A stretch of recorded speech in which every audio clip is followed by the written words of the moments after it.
Europe and India have decided on an FTA, which is being dubbed as mother of all deals. What does this mean for the people of Europe and India, and how will this strategically change the lives but also businesses between these countries? Joining us live and exclusive here in India is the Ambassador of Austria to India, Ambassador Robert Zischg. Thank you very much, Ambassador, for joining us. Let me begin by asking you on the mother of all deals. That has been the talking point over the last 2 weeks. How does this strategically change lives of the people? Because we are talking also about a time when there's global turbulence. There are economic policies that are changing through global tariffs. People are diversifying on trade, buying oil, etc. But when it comes to the 27-member EU bloc in India, how is this going to transform things? Well, let me first of all point out that this deal has been 18 years in the making. It's really the mother of all deals. It's a very complicated agreement which was concluded on the occasion of the visit of van der Leyen, Costa and Kaja Kallas. And it will really take quite some time until it is implemented. But I mean, it will affect close to 2 billion people. It's companies, but it's of course affecting each and every citizen. It is affecting every citizen. But when it comes to the businesses, let me also ask you about the kind of ratification that it has to go through. The announcement happened and there was a lot of cheer all around. But could you explain for the people that what kind of a ratification does it require, the legal scrubbing that will happen now, and perhaps it could take from 6 months to a year? Are you actually aiming to implement it within 2026? Is that the aim?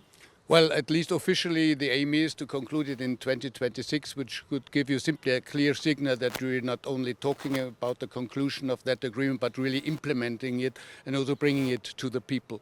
On the other hand, of course, it is, as I explained, a complicated agreement, and the so-called legal scrapping simply serves as going through a long text and see what how the political commitments have been translated in legal language. For us, for example, it also means that it needs to be translated in all the 24 languages of the European Union, which also will require quite some time. And as it is a legal text, I mean, every word is important, because if it is implemented, it is law, applicable in 27 countries. And then, of course, it needs the ratification of all the member states, and we are 27 member states. So even that, the legislative process each and everywhere will take some time. But at least the political aim is to conclude it within this year. We spoke about the ratification. Let's also focus now on the win-win situation that both the leaderships of EU and India have spoken about. Now, Indian Prime Minister says that manufacturing will get a huge boost here in India.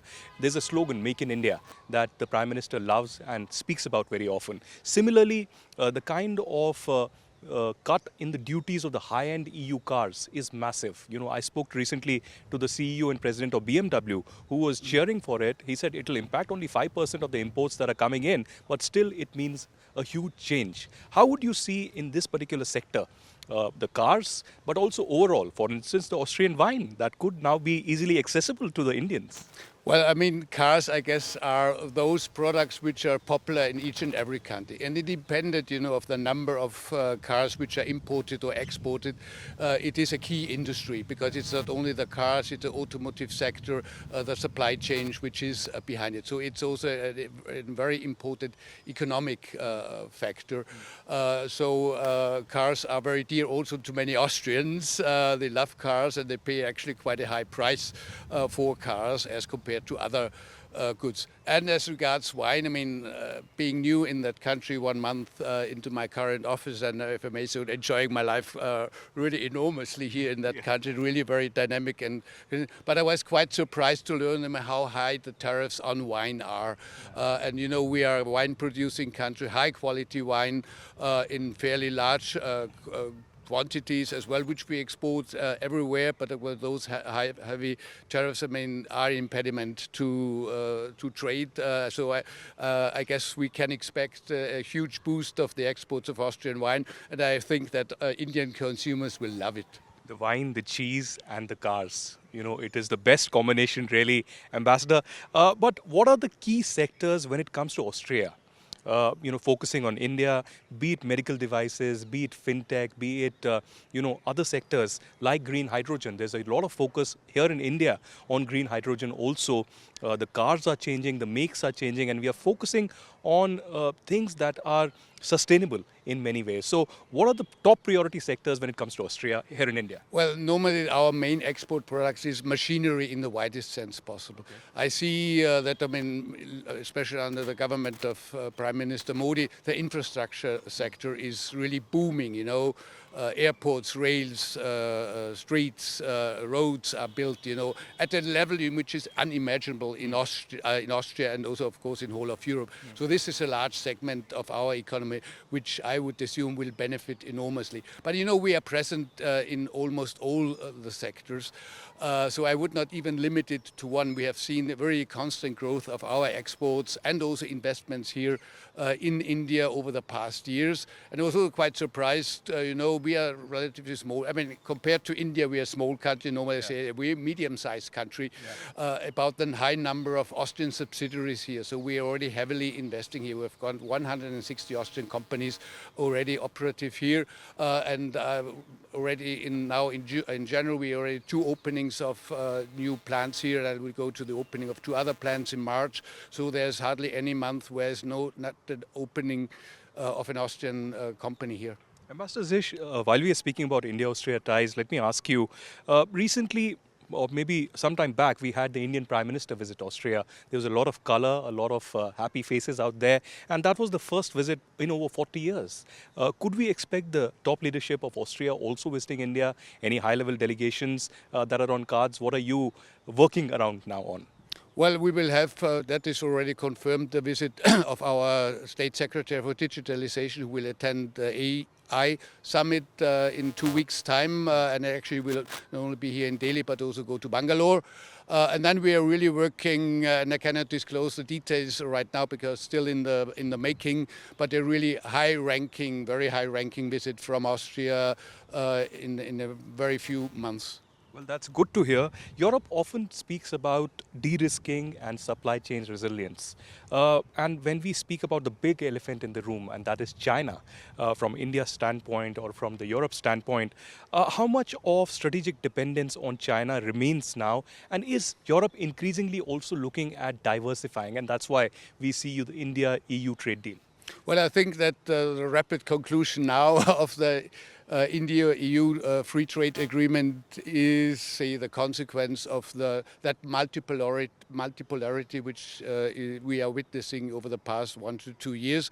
That partners whom we thought are really very reliable are not that strong partners anymore. Some partners are very difficult, and one should not simply forget that India is not only the largest country in the world, it's the largest democracy. Mm-hmm. So this is also a reason why Europe and Austria is looking very closely towards India. And I guess when I have seen our leaders at the Republic Day and at the summit, a real partnership was forged, not only at a professional level, but also on a personal level. Now to a more serious subject that's been the last 4 years of the Russia-Ukraine war. There's been a lot of chatter about the NATO and the role of the NATO and how Ukraine wants to be part of this setup. How do you see the development now with Donald Trump, trying to restore some kind of peace, but that still seems to be a far-fetched dream with Russia not really coming to the table. There are a lot of death and destruction that is still happening in Ukraine. How does Austria look at India's role also in this direction? Let me first point out the war, Russian aggression against the Ukraine is not just about the Ukraine. It's about the whole security architecture of Europe, how Europe will be shaped also politically and from the security point of view in the future. And what I, as Austrian ambassador, always underline, the border to the Ukraine from Vienna is 600 kilometers. Mm-hmm. So it is really geographically very close. Secondly, the war on the Balkans in the 90s. We all thought, and I was, including with all of my colleagues in the foreign ministry all over the world, we thought these were the last wars on European soil. Right. And since February 22, that view was really shattered. So this is a conflict which is really not only dear to our heart, it is a question also of survival of a big country. And we are really hoping, that, and we are still hoping, you always need to remain optimistic, that this conflict can be resolved very soon. As regards India, which is a big player, and we're actually quite grateful for that, in this multipolar system, we would simply expect, of course, and we are actually witnessing it, that clear understanding that the rules of international law still are relevant today. We are a small country, and we have been in our past, we have been occupied by Soviet troops for more than 10 years, like Germany was. And the Iron Curtain ran through, or actually at the eastern part of our country. So we have experienced for 45 years what repression really meant. So this is why for our own survival, the rule of law is important. Otherwise, smaller countries, they need to be scared in the future. They will be manipulated, and this is not the way we thought, say, the world is going into a more peaceful, more prosperous one. So we see a little bit of a setback right now, and this is a conflict. But as it's usually said, every conflict in the past has come to an end. Yes. And we very much hope that this conflict will also come to an end soon. And we will, of course, also hope that India, as an important player, when the time arises, also assists in really forging that sort of compromise. And one last thing, which is simply important, one cannot speak about the conflict in the Ukraine without the Ukraine. Of course, this is the country which is mostly affected, and we as Austria and the European Union will, of course, do or listen to what the Ukrainian leadership wants. They are the masters of their own game, understandably so. So it seems a little bit there is some movement right now, but we have already been optimistic a number of times in the past. But I think, sooner or later, and hopefully sooner, this conflict will also come to an end. Well, as they say, it's easier to begin a conflict but difficult to end it, if we have learned anything out of the last 4 or 5 years. But Ambassador, an India-US trade deal has also been announced. We do not know the technical details yet, but Trump has said that India has agreed to completely stop buying the Russian oil. Do you welcome this, or would you cautiously be optimistic and wait for the final details? Well, we always wait for the final details, especially what President Trump is announcing, and if there is a follow-up to that. Of course, from our point of view, we would welcome a reduction of imports of Russian oil to India, because it's still, a source of income, and which simply helps to finance the war in the Ukraine, and this is why we have imposed sanctions against the Russian Federation. Also, this is actually the only peaceful means which we can apply to bring an end to the war, or at least push the Russian Federation and President Putin to really forge a compromise. Another bone of contention, Ambassador, has been the Greenland issue, especially post what we saw in Venezuela. Maduro being literally taken out, kidnapped from there, and now he stands trial in New York. But how has the situation in Greenland and the statements of Donald Trump and the Trump administration affected, the security situation when it comes to Europe? Do you think there's much more unity, a united stand? And does this threat loom large even today? Even though Donald Trump has said that, he will not, militarily act now, but perhaps buy Greenland. How do you see the situation? Well, if anybody had said that 5 years ago that the United States would possibly even invade Greenland and want to have it as the 51st state of the United States, everybody would have laughed. Nowadays, we have seen that even things which we deemed and regarded as impossible are possible nowadays. Of course, Denmark is a member of NATO, United States is a member of NATO, Austria is not a member of NATO, we're still a neutral country, but so from the outside, it's quite an odd picture, that one NATO country wants to invade another NATO country, or at least issues a serious threat to that extent. And of course, as I said, we had this long-standing transatlantic relationship and partnership, which was very strong. And I still think among people and many politicians, this still is very strong. But of course, I mean, always seeing the positive side of things, and that was also a complaint launched against the European Union, and rightly so from the United States under previous administrations, that of course we ourselves need to do more with regard to our own defense. We cannot simply rely on the United States in intervening by force in other conflicts and don't pay, you know, the adequate share. And I mean, and that's a little bit, you know, the area within the European Union, which I guess we will now, as a consequence of the latest developments, we need to be not only, we have said that many times, we need to be more self-reliant and invest more, but I guess now we really see we need to do it, and we're already doing it. Unfortunately, this is something I guess we should not regard as a natural development, and also as a positive factor that we actually increase our defense budgets. Right. So we should invest in education, we should invest in health, in many other areas. Investing in defense, you know, this is, we need to do, as we need sometimes have an insurance, but on the other hand, we would be happy, you know, to invest that money into other sectors.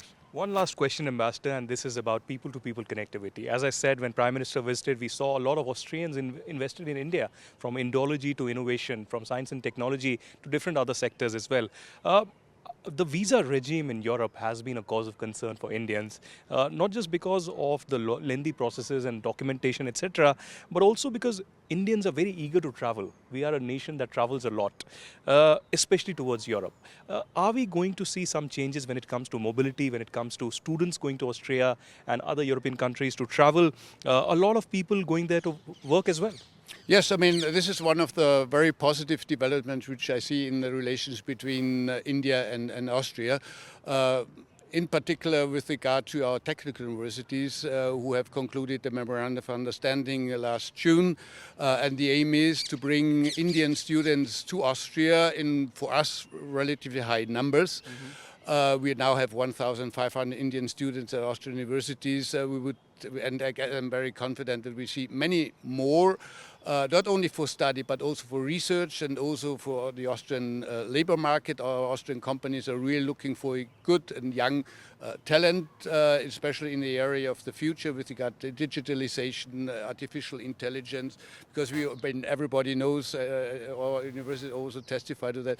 I mean, the preparedness of Indian students, you know, to really delve into a completely new world, and they're really very good students, you know, everybody is very, very happy with them.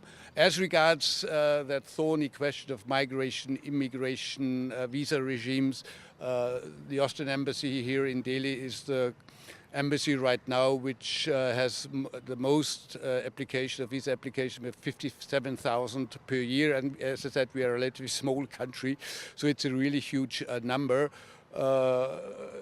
We would actually wish to see that number going down because we do not need visas anymore. So I guess that should be the medium long-term goal. And this is unfortunately, you know, migration of people means there are all sorts of people, you know, and there, of course, there's one segment who wants to enter our territory irregularly. For understandable reasons, because living conditions, if I look at Africa, for which I was responsible the past 4 years, there are very good economic reasons why people leave their country and have to leave their country. On the other side, to balance it against, of course, businesses traveling to Austria and students going to Austria, and simply tourists, you know, and I just understand that number of Indian tourists to Austria has also soared in the past year, and actually we're expecting 10,000 more applications this year, which we are trying to process. And with regard to the students, for the students, we are already working on really streamlining and accelerating the process. It will be, and this is not, say, say not that positive. It will be still remain cumbersome. Every visa regime is cumbersome, but we would like to, and we will make it as quick as possible. And we, with that program, which we have just initiated, I guess there's sort of a fast track which we can then provide, and that would not be any impediment for Indian students going to Austria. Well, let's hope that this is a mutually beneficial visa regime that happens between India and Austria. People should travel much more. But if I can add towards the end, Ambassador, you've been here for a month in India. Are you enjoying it? How are you? What are you looking forward to? Are you enjoying your morning jogs in India? Well, I'm enjoying many things, you know. I should not say it too loudly, you know, because otherwise back home they think I'm here on vacation. To the contrary, I've been really very busy right from the start of my assignment here on the 5th of January. I was very happy to hand over my credentials right on the 14th of January to President Murmu. I was at the Jaipur festival. I was at QS summit in Goa last weekend. We will have the AI summit coming up. So it is really very exciting. That keeps me busy. But coming to the running, you know, after we will have concluded our interview, I will change clothes, you know, and do 3 loops in Nanero Park. Oh, wonderful. Such an amazing conversation, Ambassador. Thank you very much for joining NDTV. Well, that was the Austrian Ambassador to New Delhi, Robert Zischg, speaking in detail about the India-Austria ties, but the top priority, the India-EU mother of all deals, now being politically declared, and now the ratification is required for the final implementation. That will bring the EU 27 member bloc and India together. But India and Austria, Vienna and New Delhi also looking towards a new partnership with perhaps a high-level delegation led by Chancellor could be visiting India in 2026. Reporting from Delhi, this is Aditya Kaul for NDTV.